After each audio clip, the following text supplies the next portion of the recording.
নির্বাচিত হলে সাধারণ মানুষের চাওয়া পাওয়াকে প্রাধান্য দিয়ে কাজ করা হবে বলে জানিয়েছেন চট্টগ্রাম 10 আসনে বিএনপি মনোনীত প্রার্থী সাইদ আল নোমান।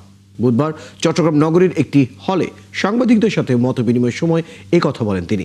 বলেন, সমাজ থেকে কিশোর গ্যাং কালচার কমাতে মিছিল মিটিংয়ের এবং রাজনীতিতে তাদের সম্পৃক্ত করা থেকে বিরত থাকতে হবে।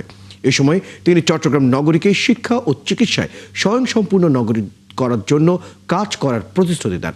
মতবিনিময় সভায় চট্টগ্রাম মহানগর বিএনপি ও অঙ্গ সংগঠনের নেতারা উপস্থিত ছিলেন। আমাকে দয়া করে আমাদের নেতৃবৃন্দের কাছে আমার মিছিল বড় হতে হবে না। আমার প্রথম দিনের বক্তব্য ছিল, সবার মনে আছে এখানে যারা আমার সাথে ঘনিষ্ঠভাবে কাজ করেন, আমার মিছিল বড় হতে হবে না। আমার মিছিলে যেন কোনো কিশোর গ্যাংয়ের সদস্য, কোনো কিশোর না থাকে, গ্যাং লাগবে না, কিশোর না থাকে। তাদের রাজনীতি এবং মিছিলে অংশগ্রহণ করবার বয়সও হয় নাই, কোনো প্রয়োজনও নাই।